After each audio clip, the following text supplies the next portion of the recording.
Okay, there. Hold on. Yeah, there we go. It was fine. It was heading. This is me not knowing anything about any. I do how many of these, and I have no clue what's going on. So, Yeah, it's been a lot of trouble since they put the internet on computers, eh? oh man, it's just ridiculous. I remember when it was steam powered; it was way easier. So,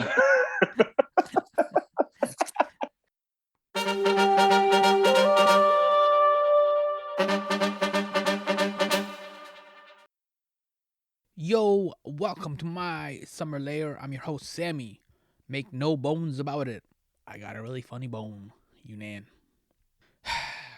Here's the thing. We have oversold the values and virtues of political correctness, which most often has the ugly habit of turning debate club into really fight club.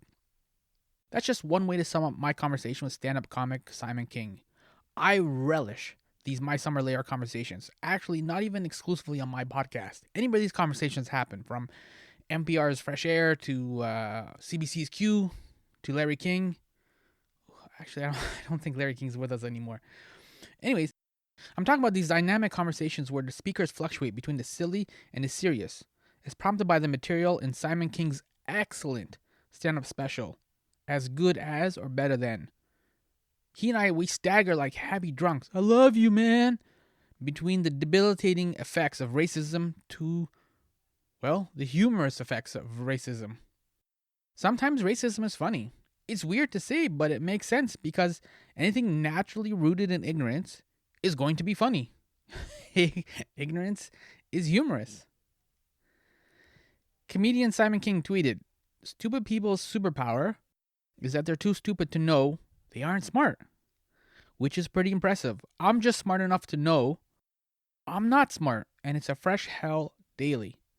I'm jealous of their dumb privilege. So good. The comedy special, As Good As or Better Than, totally lives up to its name. See for yourself on YouTube. It's there for free. YouTube. As Good As or Better Than.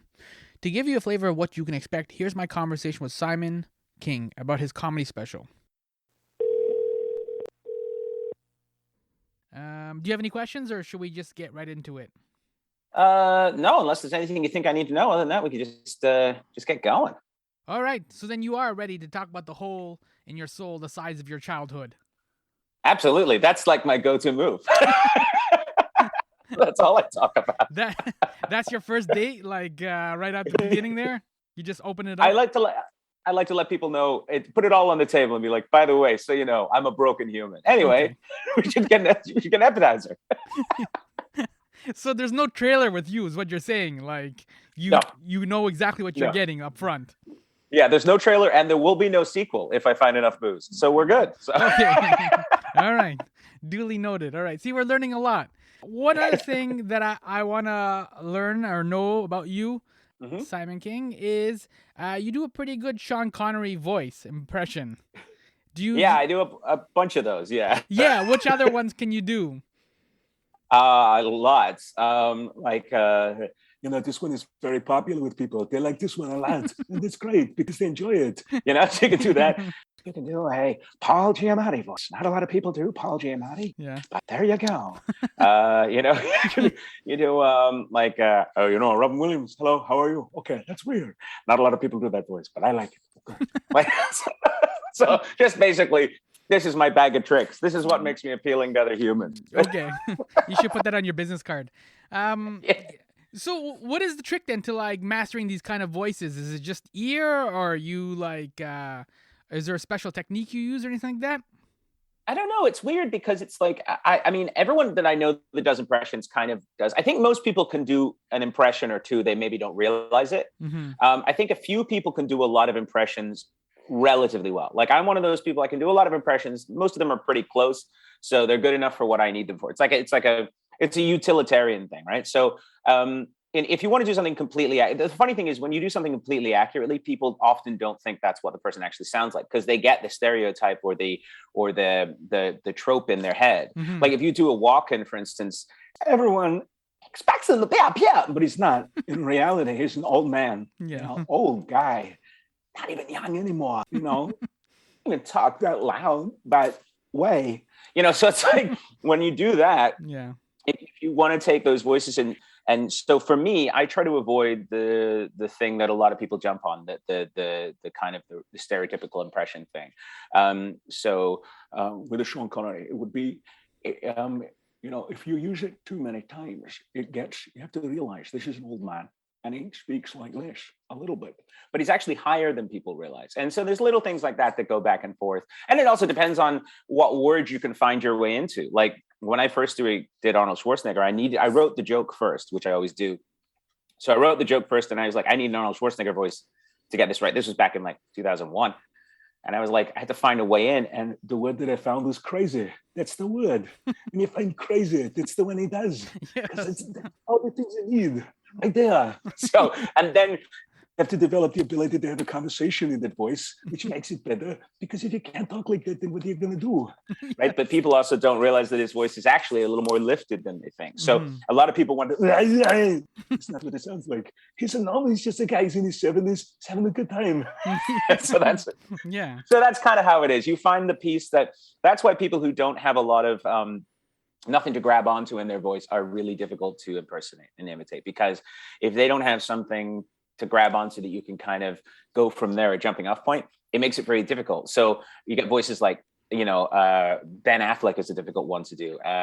Brad Pitt's a difficult one to do. Like these are ones I can't do because like I needed to do a Leonardo DiCaprio for something and I couldn't quite figure out how to get Leonardo DiCaprio without sounding like Christian Slater. Because they sort of all sound like this. And Leonardo DiCaprio is sort of like, can I ask you something very quickly? But then Christian Slater is sort of like more like this, right? So like he leans in and slow. So there's subtleties in that, like, because they're humans and they got different voices, right?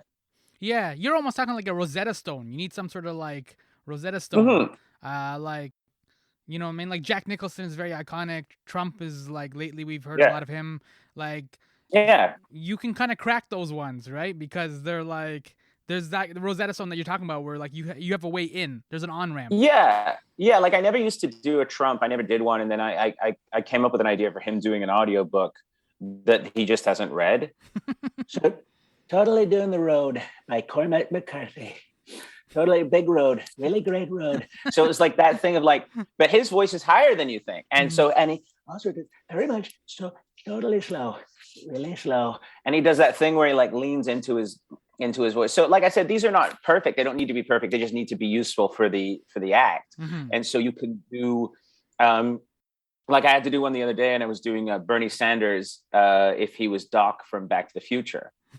So you have to go to 88 miles an hour and you will go back in time to a time when American workers were paid a decent living wage. So that's kind of like, it's just stupid. Yeah. So that's what I use a lot of them for. They're more just like silly than anything else. Yeah.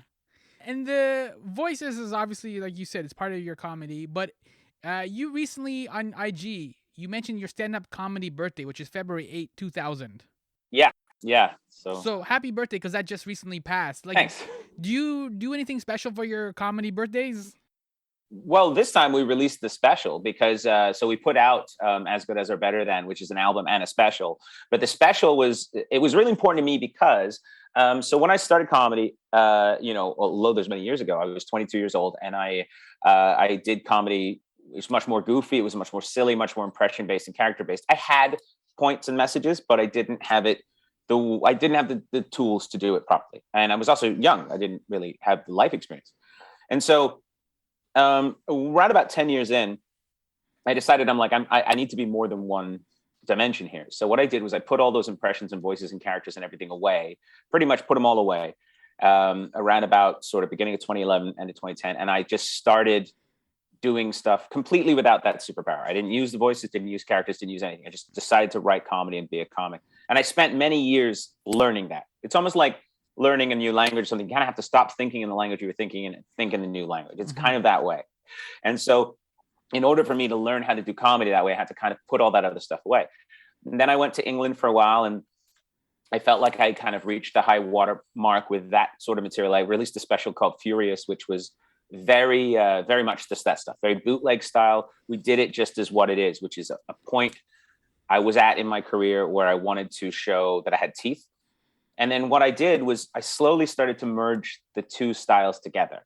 And so that was where I always wanted to get to. So this special, it's called As Good As or Better Than for a couple of reasons. One, because I wanted to prove to myself that I'm as good as or better than I was back in the early days when I got all that heat and everything went really well career-wise for me. And then I had to kind of restart. I'm also as good as or better than I thought I would be at this point in terms of I stuck around long enough. I taught myself this new style. I learned I've become a better comic than I thought I could be and still want to be better yet. And so when we released this special, it was like a very significant birthday because 22 years means I had been a comic longer than not, which is the big birthday for comedians. And then at that point, I released the special that day to prove that I'm just as good as I was and there's more to come. So it was like important to me to be like, this isn't, the end of a longer, this is like kind of the halfway point and I've got more to go. So that's kind of why it came out that day. Mostly on comedy birthdays, I don't really, I have a, glass of whiskey sort of thing. And maybe I'll hang out with some friends or do some shows usually, but mostly they just kind of go by because it's not that significant. But 20 years was significant, 22 years, every sort of 5 years. And then of course the 22nd one was because of, because I've been, now there's nothing good for another 3 years. Hence the whiskey. Yeah, hence the whiskey. Yeah, I get it. And like you said, you retired some of the voices and some of the earlier acts or some of the bits that you had, and you kind of went in this new direction.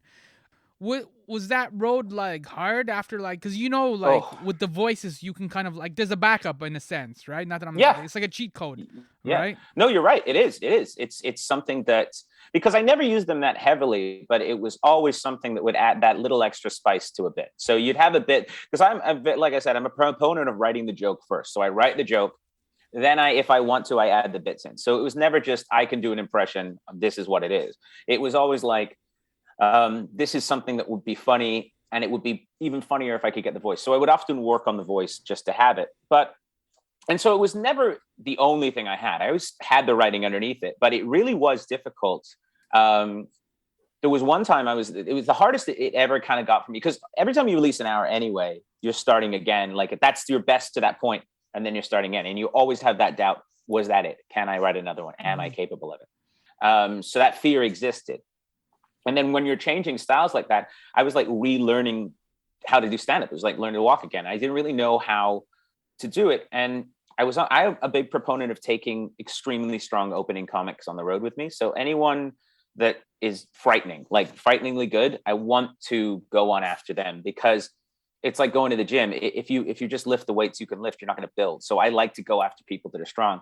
And I had a friend of mine, we were doing a show in Victoria. This is about 2011, I think. So I had just kind of started. I think I had an hour basically of the new stuff, but not really there. And his name's Chris Gordon, and he's already an insanely good comic. But he had one of those sets, just shook the room. He's a very different style of comedy for me, like energetic, but very different type of material. And the audience really loved what he was doing. And I knew I was really doubtful, and I was in the back, and I watched him just annihilate this room. And for the first time, pretty much in my comedy career, I got genuinely worried. I was like, I don't know what to do here, because I know that if I go up there and I do the act I was doing before, I'll be fine. I know I will. Or I can stick to my guns and try the new stuff. And this is going to be a trial by fire. And it was one of those moments where I went on stage and I had to shift the gears very rapidly, because the host just brought me pretty much straight up. The audience was still buzzing from Chris's performance. It was so good. And it took me probably 3 minutes before I got a laugh, 3 to 4 minutes, which is incredibly long when you're on stage. It feels like a nightmare. And I was doing a bit at the time, the opener from Furious, which was trying to get everyone to go to war with the sun, like how much the sun's a piece of shit and we need to destroy the sun, which is a difficult sell anyway. But then they've just had this great time with this hilarious comic who's, lovable and fun and ridiculous and silly. And then I come up and like, destroy the sun. I was like, but when it actually worked, it took about, like I said, 3 to 4 minutes. But when it actually did work, and then the set went really well after that, I knew I was onto something, because I didn't back down, and I didn't go for, the shotgun into the seat that I knew I had. I didn't do it. And that was one of those moments I was very proud of myself, because I'm like, this means you're committed to this, because it's really hard to take that ego bashing, because I could have easily bombed that set. But the thing is, once I was in it, I was in it. I wasn't going to shift styles. I couldn't. So it was like, I'm in this now. This is what I'm doing. And I was very happy. And that's when I kind of knew, I'm like, okay, you keep doing this, you might get good one day. And then I did. And then now it's kind of integrated. In the new album, you see this I'll use voices when it's comfortable or when I need it, when I want to accent it. I use, ranting. I use whatever it is. I use all the tools at my disposal. Finally, I think I finally started to get a good palette to work with. That voice you're talking about and that kind of perspective, I guess, that you're talking about. You recently wrote an article about 5 overlooked comedians or 5 undervalued like comics. Yeah. And one of them that was on the list is a really good one, Dick Gregory. Yeah, Dick Gregory is amazing. Yeah, amazing. He we don't talk enough about him. Like everyone kind of talks about Richard Pryor and Eddie Murphy and like and George Carlin obviously is another classic. Like I get the old school ones, but like Dick Gregory, his work is phenomenal. Oh yeah. That to me kind of mirrors some of what you're doing with this special. As good as or better than. Like it's that kind of like deconstruction of like these are the things we do in a society and they're so dumb. Yeah, but that's the thing is like that's the fun part of it because I did an interview a little while ago for this press run and a guy said to me, he goes, why do you talk about the hard things? Why don't you talk about relationships or whatever? I go, because to me that stuff is the world is a circus. It's bananas. I mean, the stuff that happens, the stuff that goes on, not just the funny stuff, the inhumane stuff, everything, all of it to me is this ridiculous situation we're in. And I think having the privilege of doing the job I do means that I get to stand outside of that once in a while and just look. And there's this saying amongst comedians is if you're a comedian long enough, even if you quit, you're still a comedian because you can't stop seeing things that way. You can't stop seeing what that might be. And so me particularly, I really enjoy dark humor and that kind of humor because that's how I process the difficult things in the world. And I think that humor has always been a really great way to throw rocks at the crown. It's really always been a great way to kind of make the point, make the observation, make it something that, because, when you're talking about something big and heavy on stage, most people aren't thinking about that stuff. They're out for a night. They're thinking about, they got to get snow tires. They got to pick the kids up at school in the morning. Is the sitter okay? All this other stuff, because they have lives. And I don't have the same sort of life as them. So I have to realize that the time that I'm able to spend sitting thinking about this ridiculous stuff is time they don't have. And so if I want to get my point across about that, I have to make it so accessible and still funny. But that's the joy of it. That's the mountain to climb, because how can you make something like, something serious like racism, for instance? I do 15 minutes of that stuff. How can I, as a white dude, particularly, offer anything new, anything interesting, anything relevant to say in a way, because I exist in the world. I see these things. I want to talk about them because I hate the injustice. I don't know how. So my brain is like, okay, humor is the one weapon you have that you're pretty good at. So see how you can take that and make the thing that just show the ridiculousness of it. I used to have a bit about that I used to tour all over, like, Northern Alberta, wherever, all the places that you would consider would be a little bit more less friendly to a liberal point of view. And I had this bit in the last act about gay people. And I go, I don't understand. If you're a straight guy, you should love gay guys because it's less competition for women. And I had that line about that and a little bit, and the amount of dudes that would come up to me afterwards who, I don't know what they believe, but I mean, based on the environment, based on the behavior, I can assume maybe weren't so friendly to come up to me and say, I never thought about that. I go, yeah, man, you want to be the only straight dude. You really do. Because then everyone's bringing you a casserole. Are you stupid? Like, I like those odds. Yeah, exactly. Right. Like I always said, I was like, I'm not much to look at, but my stock price goes up if I'm the only straight guy in town. You know what I mean? Yeah. So that to me is, it's a terrible thing. Homophobia, racism, all these things are terrible things. But the ridiculousness of that idea, to me, the ridiculousness of thinking you are better than someone else just based on the fact that you exist is ridiculous to me. And so I can't even see that as, and I think that to me depowers it, because I think if I really sat down and thought about it, you'd weep. You can't, it's just too much. And so that's always been the way I've tried to approach it. And Dick Gregory was so incredibly good at that. And I think people don't appreciate that he was a contemporary of Lenny Bruce, but he was doing it as a black man in America in the early 60s. I mean, this guy, I think, was on TV first time in like 59. You got to think about how long ago this is, like before the civil rights movement, all this other stuff. This dude's up there saying stuff like, I'd pay income tax if I was paying it to a friendly country. Like right there. I mean, this is like, what are you doing? So I think people really need to revisit. And I know because he became a political activist in like 1970 stuff, I think that takes away from a little bit of it, because as Carlin and Pryor were ramping up, he was kind of pulling back because I think he he'd done his time. He put his time in as a comedy revolutionary. But I would encourage anyone listening to this to go and check out Dick Gregory, because In Living Black and White is a fantastic album. Yeah, there was an actual recent documentary on Showtime. Oh, was it? Yeah, Dick Gregory, and it was great. It came out 2021, just about a year ago. Again, he needs a couple more documentaries and a couple of things like that just to kind of like connect with the main audience, right? Just to like, don't forget about this dude, because as you said, he's on TV in the late 50s, early 60s, and so there isn't a lot of quote unquote material, right? As we get more into like Richard Pryor and those guys, into the 70s and 80s, obviously there's a lot more like material that you can kind of see and hear and stuff like that, right? Like Red Fox is another one that kind of falls out through the cracks because there isn't enough material to like. Yeah, I really hope that somebody, and I don't know whether one of the labels or someone or who owns the masters, I don't know what's going on, but I really hope somebody re-releases them in a format that younger people particularly can digest. I mean, because, you know, you can go get the things on vinyl. They're hard to find. But you can go get Dick Gregory stuff on vinyl. You could find some of it online and everything. But to have a comprehensive catalog of these early comedians, Mort Saul's another one. A lot of people don't really understand Lenny Bruce, what was going on. There's some albums in there that are definitely worth checking out. I mean, I try to be pragmatic about these things and look at it and go, look, that a lot of it was of the time and it maybe isn't as funny now, but because this is 70 years hence or 60 years hence.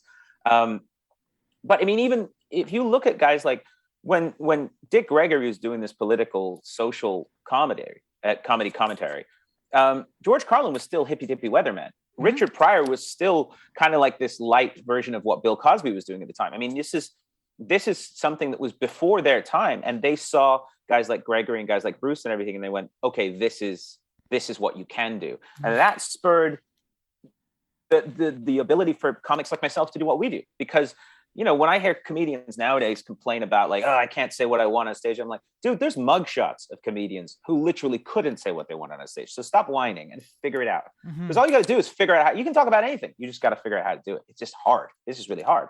And so you got to get better. How do you balance that? Like you said, it's kind of hard because some of the material you have, as you said, you spend the first 15 minutes of this new special talking about racism. Racism is funny. Like I'm a visible minority, and I know because it's rooted in ignorance. Right? Yeah, exactly. Yeah. It's just stupid. Yeah. And like I'm Egyptian, so which makes it hard because like I'm a little tinted, I'm a little brown. So sometimes people don't know which one you are, right? So they start making Indian jokes or they call you Paki or whatever. I'm like, these things don't mean anything because I'm not these cultures. Right? Like at least get it right. Yeah, if you're gonna be racist, be a good racist. Like, you know what I mean? Like put some effort into it. Like find my stereotypes and then mock those. Like, don't just mock me for somebody else's culture. Like, you know what I mean? Like, oh, you have sacred cows. I'm like, I don't have any cows. I don't have any cows. That's hilarious. If there was some sort of like the Klan or someone offered like a distance learning courses, like, look, if you're gonna be racist, you're gonna need to know the information, and then just send you courses like, what? They're the pyramid guys. Yeah, you know what I mean? Like, we don't do convenience stores. That's a different type of brown, right? Like, know your racism is what I'm saying. But that's true. It's such a ridiculous thing because the idea of it is just it feels to me to be such an artificial thing that's imposed on. Because I say at the end, I'm like, you know, kids aren't born racist; they're made racist because they're whatever their environment, their parents, their family, whatever. And I say at one point is like, you know, if we get rid of racism, we're just going to have to hate Steves. We'll just have to hate something because humans do that. Yeah. We got to unite against something. So it's like until aliens come along, it's just going to be each other. And then when aliens come along, finally we can get mad at Klingons or whatever. Whatever it'll be. Klingons moving in their neighborhood with their Klingon music. Yeah, with their foreheads and everything. Oh, you wear a hat, man. But when you make fun of like racism, or you kind of like we said, kind of like Dick Gregory, just kind of like deconstruct it, like are the audiences willing to go along with you? Because you were talking about that where like people are like comics are saying like it's hard to say certain things now. Are audiences willing to go along with you down that road, or do they kind of go through this like little mental process like, oh, I don't know if I can laugh at that? There's like that little like 10-second pause, like, wait, no, that was okay, that joke is okay, it's not racist, I can laugh at that. There's actually a joke in this special where I go I talk about a white guy at a bus stop, and he actually literally said to me, Chinese people are buying all the houses. And I'm like, yeah, at least they're paying for the land they take. And there was this pause where he didn't know what to say, and I didn't know what to say. And there was this moment of I was like, I got to remember that. And when I say that on stage, the audience takes a second because I've talked about a very difficult subject.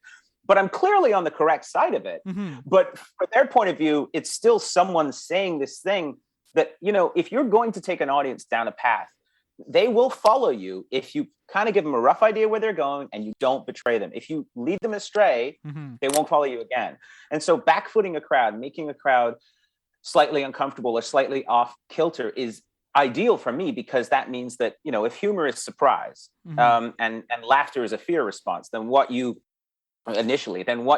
want is you want the audience to be that little bit more edgy, a little bit more pushback, a little bit more unbalanced. But if you're going to do that and then throw heavier topics in, you have to understand that you're dealing with a very delicate, it's like a soap bubble. You can hold on to it, but you got to be careful with it. And I think, you know, growing up comedically in Vancouver really helps, because the audiences out here are very particular, and you get very different types of audiences throughout the week. So on a Monday, you might play a really like raucous sort of Monday night, like industry crowd, crazy drunk. Do the same set the next night at a club. You might get an early show that's been sold to, you know, they give away tickets to a bunch of tourists, so half the audience doesn't speak English, and so you have to change the way you deliver it so they understand the concept or get what you're saying because you're speaking a different language. Then you do the Wednesday, then you're playing maybe a more conservative crowd. Then the Thursday, you're playing a crazy liberal crowd. And so because of that, the material is tested very, very, and your delivery is tested very, very harshly over the first. It's like learning to run in the water. You're just going against resistance. So because you've had to navigate these things and be more careful with the way you address topics, you get pretty bulletproof. There's very few things you can say on stage. If you can figure out to make a bit work well in Vancouver, there's very few places that won't work, just because of the environment comedically that we grew up in. And it's changing a bit, but I think the internet is giving comedians some more accountability. I don't necessarily believe in the witch hunting of comedians, which happens a lot. But I don't feel poor me comedian at all. I think we can, I mean, I talk about anything. I literally do talk about anything I want. I don't care. I mean, a couple times, the only times I will stop is if things are too dark. Not if the subject matter is like, if I can't say certain words or talk about certain things. It's just if I think the audience has had enough and I don't want to, because I find humor in very dark things too. Mm-hmm. And so I don't, you know, that's when it gets to the point where you start to need to play a crowd that knows you before they come in, so they know what to expect. So it's like having a conversation with a friend as opposed to a stranger, right? Like if you have a conversation with a stranger, they don't know what you might be joking about something, or you might talk about this because you find it's funny, or they don't know. But if you spend a week with them, they may be like, totally, I know what Simon's about. Like I know who he is, you know? And so when your audience knows you, it's like having that friendly conversation, and that does help. And that's to the point where I kind of am at now, where I need that to grow anymore, I think. So then that is then a conscious, I guess, confrontation, for lack of a better word, where, because you open this special as good as or better than, with like the first 4 or 5 bits are racism, lazy hate, jokes I can get away with, big white boat, and the Steves, the one you already mentioned, right? Yeah. And just kind of like poking fun or kind of deconstructing, I guess, for lack of a better term, like white privilege and racism and all these kind of topics that we've already established. So is that is, I guess, kind of like a conscious confrontation to kind of open the special that way. Like, like you said, you're doing some other new material and took 2 or 3 minutes for people to kind of come around and hate the sun with you, right? Yeah. At that point, because I hadn't figured out quite, because the audience didn't know me back then. This was like 10 years ago. The audience didn't really know me that well, and they also didn't know what was happening, but I trusted that they would get it. You know, I always think of the audience is as smart as or smarter than you, and you may be proven wrong, but you can't go in there. One of the things I always had a problem with sometimes with comedians like Bill Hicks and stuff is it's a lot of like, you people. Like he's basically saying, I'm here, you people. That's not the way I think you should approach it. Personally, I think it should be, we are. Like, we are fucked. This is why we are stupid. But you can only also control what you say, not what people hear. Correct. And so, or interpret. Like I have a joke in that special, which I think is very clearly, I go, I don't know what white privilege is. I'm pretty sure it's the name of one of my dad's boats. Like, I'm very clearly making a joke about how oblivious you must be to not. But I know someone who actually took that the wrong way and thought I was genuinely talking about my dad having boats. I'm like, I don't look like a guy who has any boats. All right? Like, I don't look like a guy who can take the ferry. But the thing is if they came into that room wanting to think that, wanting to believe that, and justifiably so, sometimes being like, oh, another white guy running his yap. And I get it, because there are a lot of particularly white men in comedy right now are kind of pushing back and being like, it's not fair to me and everything, which is bullshit. I think that you need to, if you're going to gain the audience's trust, you need to work them into it. You need to have faith that they're smart enough and thinking fast enough to come with you. But also, if that roller coaster is always going up and never drops, or is always dropping and never going up, you're going to lose them too. So you have to read the room. That's the most important thing you do. I started this special with the very first thing I say is I'm jealous of racists because they're wrong, but they're confident. Mm-hmm. I'm making it very clear. I say in that phrase, I'm jealous of racists. What the hell did this guy say? Because they're wrong. Okay, but they're confident. Yeah, they are. Boom. 3 things right there that, and then you go from there. So they know where I stand within 30 seconds. They know roughly where I feel, how I feel about things. Anything that comes after that is just me re-informing those points, me reaffirming what I believe, how I believe. But even then, that clip went viral, and you get like a million hits or whatever, and there's going to be some people out there who either A, are trying to start shit with it, or B, specifically are being obtuse, like on purpose. Yeah. And so there's people like, it's like, oh, so you admire racists? I'm like, you didn't even listen. You don't care. And so I can't control that. Yeah, but one of the things you can control, and you kind of alluded a little bit about this, but I want to flesh it out a little bit more, which is like, how do you kind of balance, like, as you said, you're willing to go down some dark roads, you're willing to like talk about racism and like white privilege and stuff like that. But there's also kind of like a ranty quality to some of your bits as well, right? So how do you balance, like, I guess, the humor without developing to, like, I guess, in like an angry Tucker Carlson rant or something? You know what I mean? Like, yeah, and that is the thing, and you're absolutely right about that.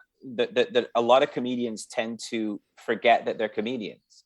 I mean, my number one job is to be funny, and also, to share what I find funny. It's like a painter sitting in an attic painting doesn't think about whether people will like the color red or the color green or whatever. They just paint what they feel and hope that it finds its audience. Unfortunately, we can't quite do that because this is a performance art. And so because of that, I need to adjust. If I want to continue to get my point across and tell the jokes I want, I need to make sure the audience is still engaged and entertained. And sometimes it's like you have because the way I write is I take the complicated, heavy thing I want to talk about, and I take the idea and I take it out on stage, and I never write. I just go on stage and I just rant it out or talk it out.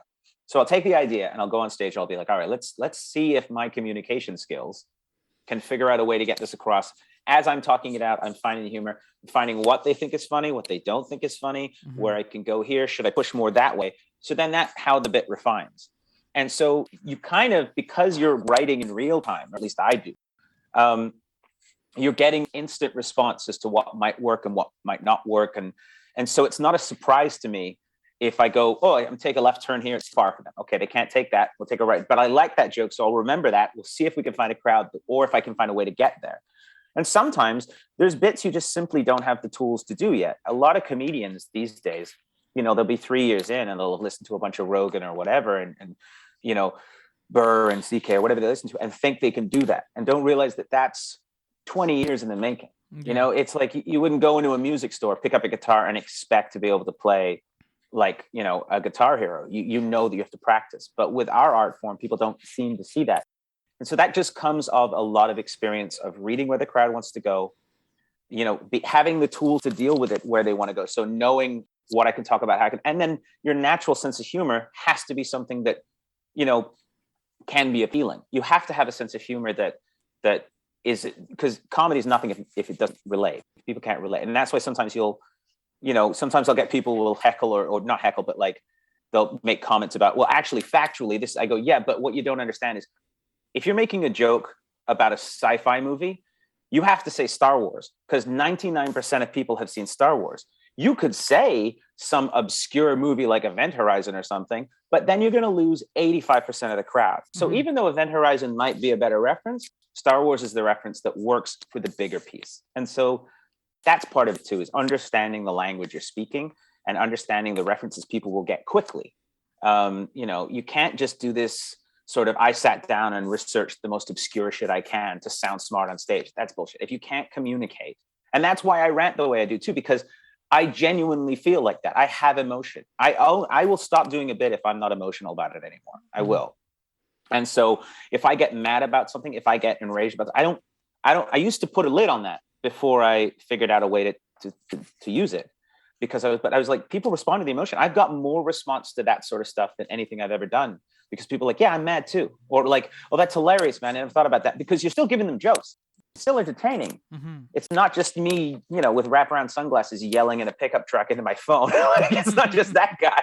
Like, I still have jokes, because the humor also means that every time you tell a joke, it unlocks the door into their brain and they let you say one more thing. And as long as you keep giving them that, they'll come with you. It's very rare audiences will completely push back. And if they do, that's my job to figure out a way to say that thing in a way they can get it. Yeah, to kind of go on a tangent from what you're saying, one aspect of what you're talking about is like audiences, for example, will push back, like you said, if you're just deconstructing racism, making jokes about racism or whatever. Some people will be like, "Oh, he's a racist" or whatever. Like, you mean they take that kind of. But the other flip side too, that like I've been finding a lot of reactions to comedy lately, is people take it like literally. You know what I mean? Yeah. And that's also weird. I'm like, he's talking about a talking dog or whatever in the bit. I'm like, there's no such, like, comedy is always like a bit of exaggeration. You know what I mean? Like, the baby was talking to me or whatever. Like, Yeah, I think the idea that somehow this is a TED Talk really is, I think that's also because that serves people's purposes, right? Like, they want it to be, they want to be angry about something. I think people in general are frustrated and angry, and they know they're being lied to, and they know things are wrong, and so they're drawing lines in the sand, and they're trying to fight back in any way they can, and it's often misguided. And in those situations, like, someone will say, "Oh, aren't you afraid of getting canceled?" They go, "Well, no, I never say anything I don't believe or can't defend." So if I, as a human being, the person I am is not appropriate for society, then I have to do some soul searching. But I know that that's not the case. I also know that art is subjective, and people can take what they want from it. And so, if someone sees a bit that I do, they choose to believe that I'm delivering some sort of diary entry or monologue and not actually trying to make jokes. I cannot control that. Whether they're doing that on purpose, or, like I said, they're just unaware or uninterested, or some people legitimately are dim. It does happen. There are people out there who are not that bright, and we have to accept that. 7 billion people. Exactly. This is gonna be somebody's not getting into MIT. Right? Exactly. Exactly. That's a very nice way of saying it. Right? Like, yeah.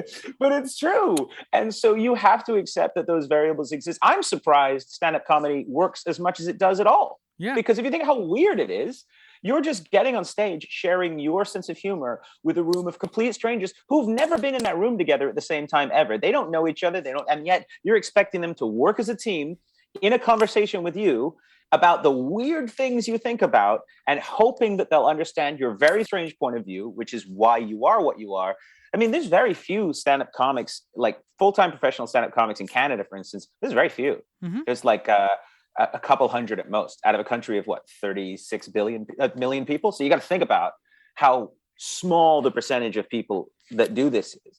And so it's a very weird thing to do anyway. I have no time for people who purposefully take things the wrong way. If they can get it, but they refuse to because they're trying to push an agenda. I got no time for that. Yeah, but if you genuinely don't get it, talk to me. I'll explain it to you. Yeah. And if you still don't get it, just accept the fact that maybe the reason 99% of people get it and everything is because what I'm saying is like I'm being truthful. I'm not being hateful. Because I got no time for hateful stuff. I got no time for that. That makes sense. You can say anything you want, but if you're hateful, that comes through though. You can tell.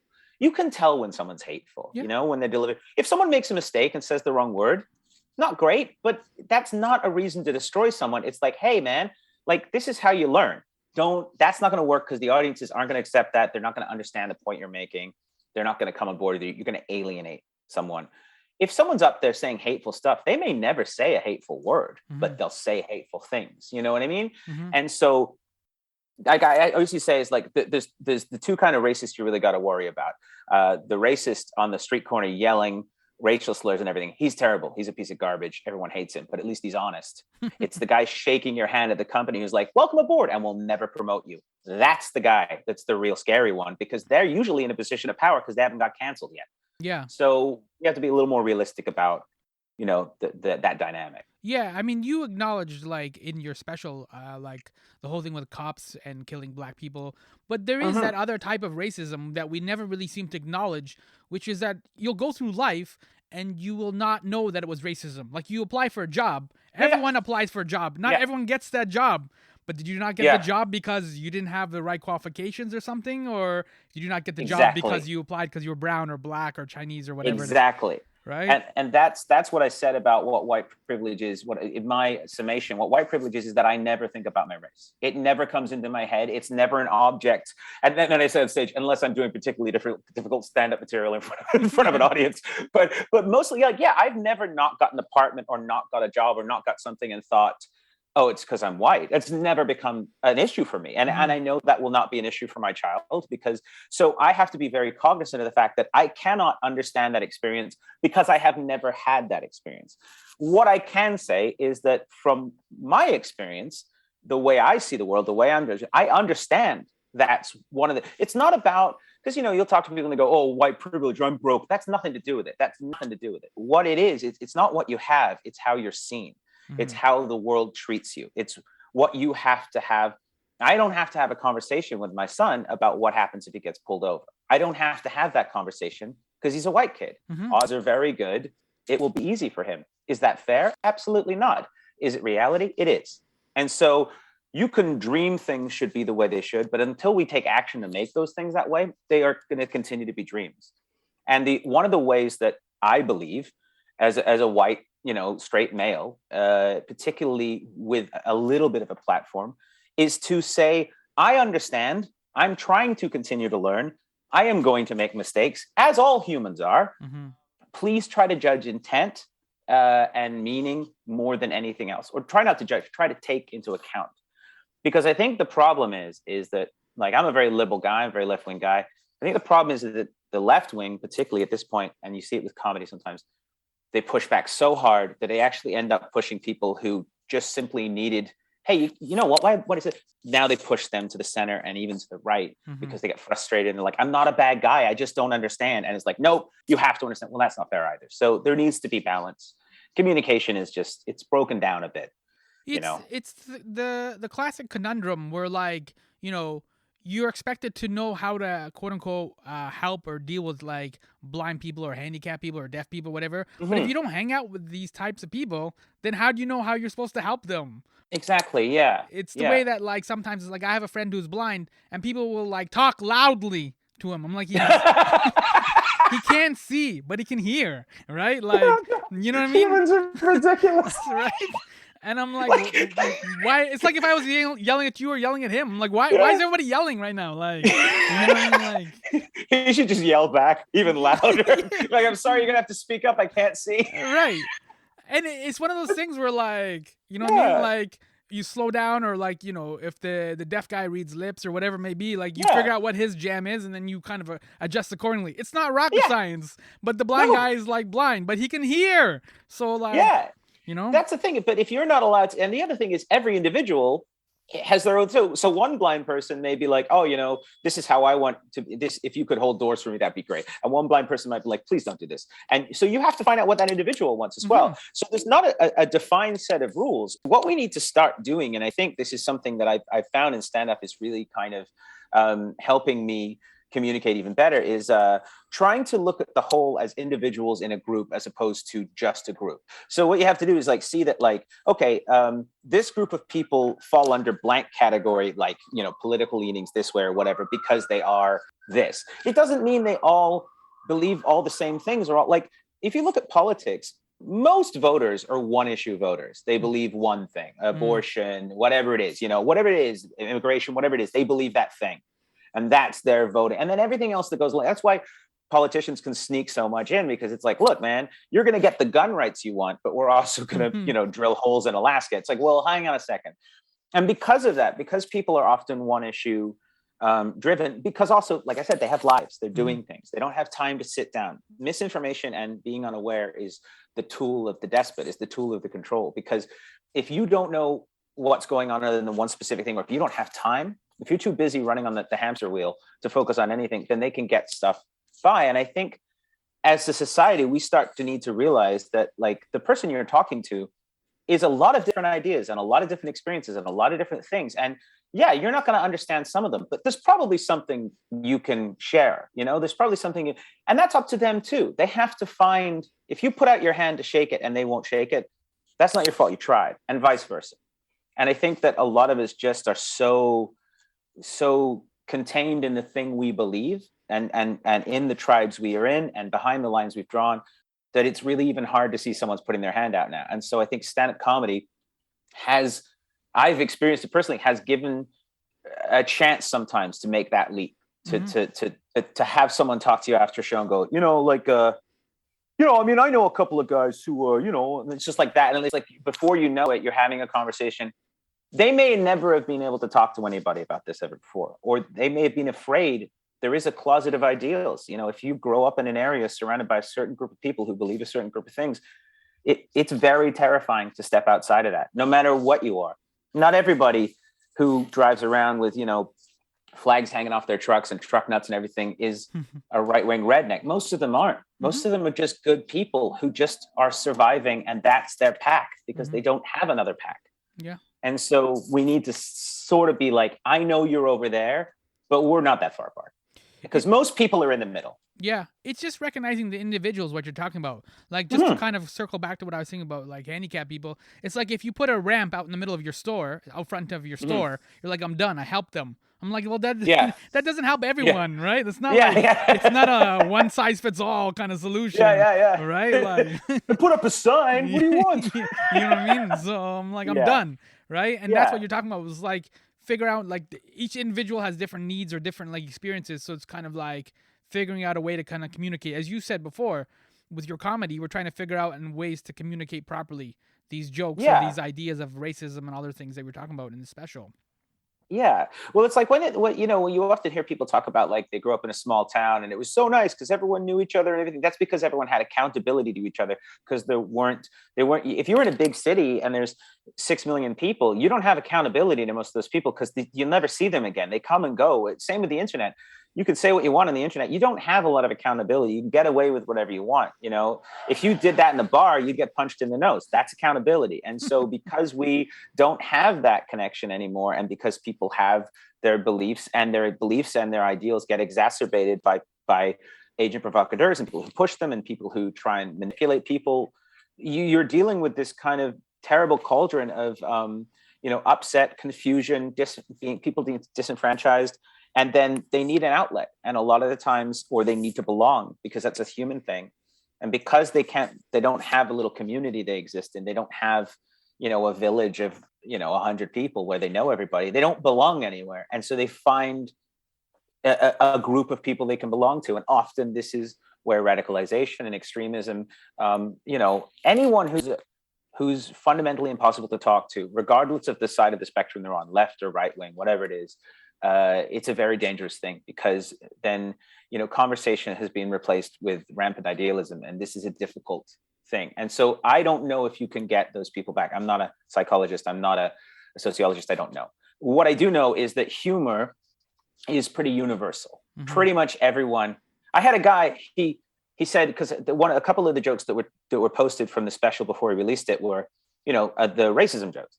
And he goes, oh man, I liked your stuff, but I don't know. It seems like it's all woke comedy now. I'm like, hang on a second. That's not even a thing. Second of all, why don't you watch it first and see that I'm not just getting out there trying to get applause by saying, like, yeah, man, white men suck. I'm not doing that. What I'm doing is going, like, this is what I think. This is ridiculous.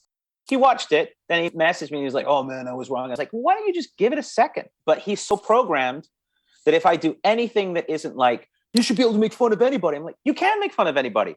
You just got to be smarter about it, which is great for comics like me, because it means that the experience and the time and the effort I put in pays off, And that universal experience of comedy that you're talking about, does that help you, I guess, kind of fit in? Because you seem to almost, just by our conversation here, you don't seem somebody who naturally fits in. You seem a little weird, right? Yeah. That's very generous of you. Yes. A little is an understatement. Yeah, I was kind of softening it. I was like,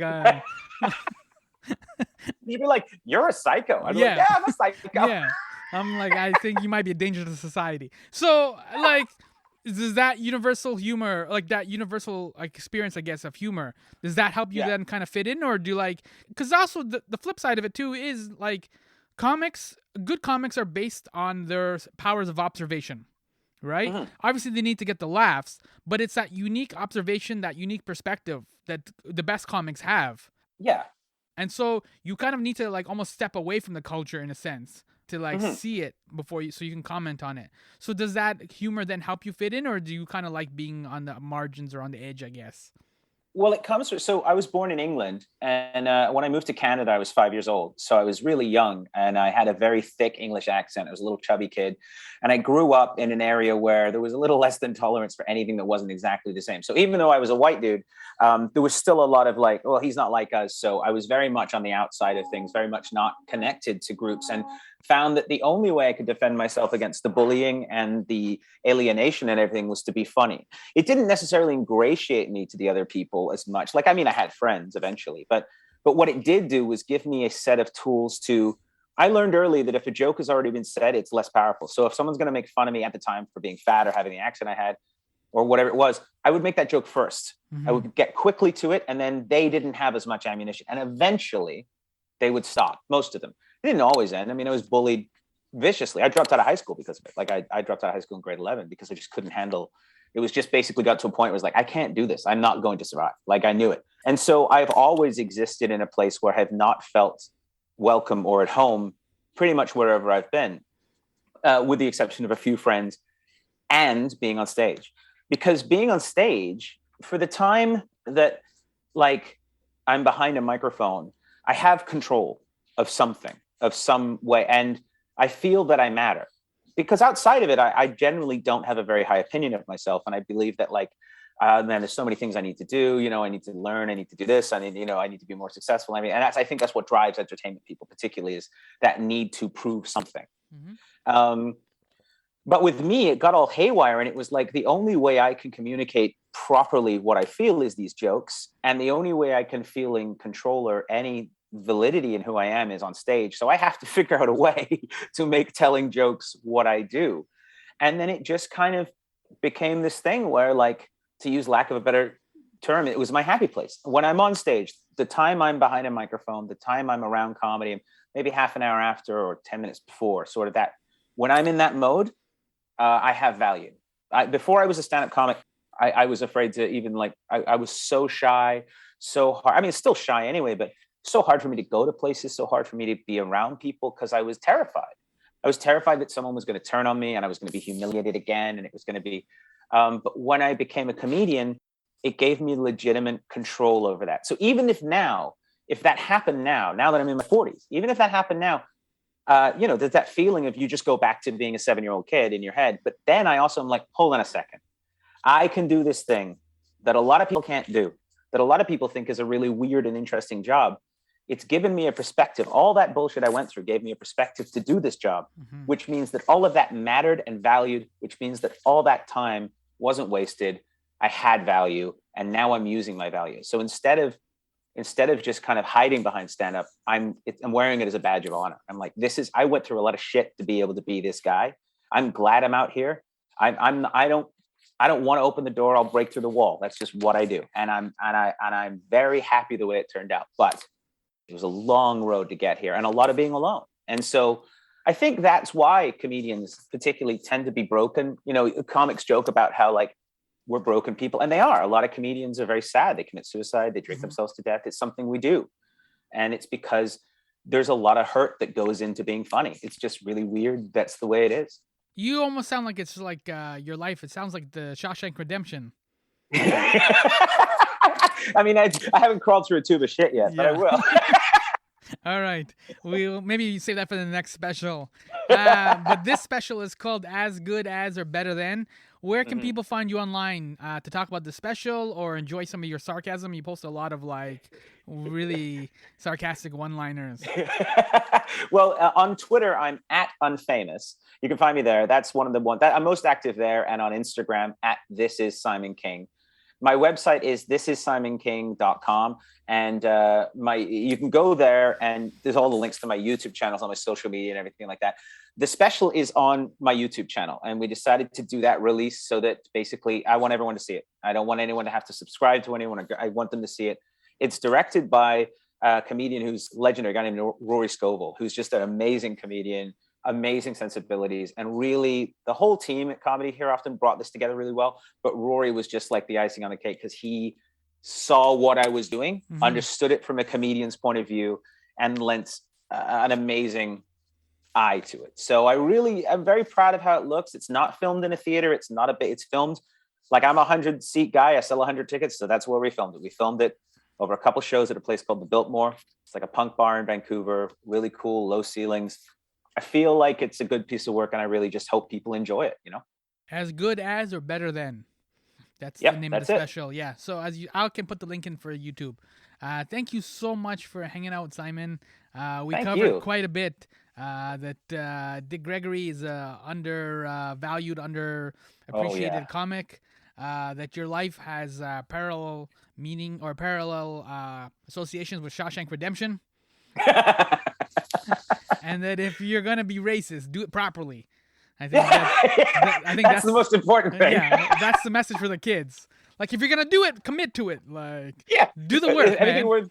Anything worth doing is worth doing right, racist. Yeah, man. Like, read a book or something, right, before you become racist. I love the idea. Thank you so much for the chat. I really enjoyed this. I really did.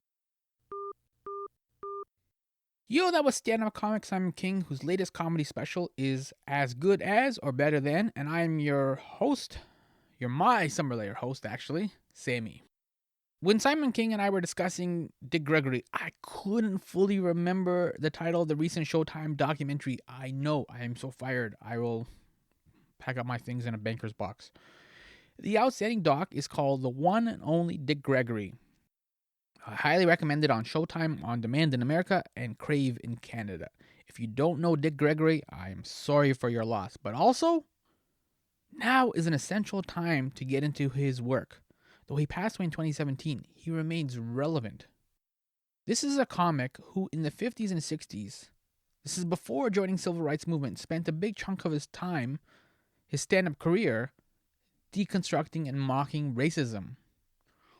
Ready for this? This is one of my favorite Dick Gregory lines. Segregation is not all bad. Have you ever heard of a collision where the people in the back of the bus got hurt? Bam! That's so fresh. So yes, you have two things for your homework, but they're both comedy related, so this is good and witty homework. I encourage you to check out Dick Gregory. Maybe start with the documentary. And of course, I also encourage you to check out Simon King's comedy special, As Good As or Better Than, on YouTube. If you want to know about me and the weird way that I think, well, then you can sign up for my Substack newsletter. Go to substack.com/mypalsammy and sign up. All the cool kids are doing it, and even some of the losers. I welcome both. Substack.com/mypalsammy. Thank you so much for taking the time to listen to me in the Netflix world. Funny bones, yo.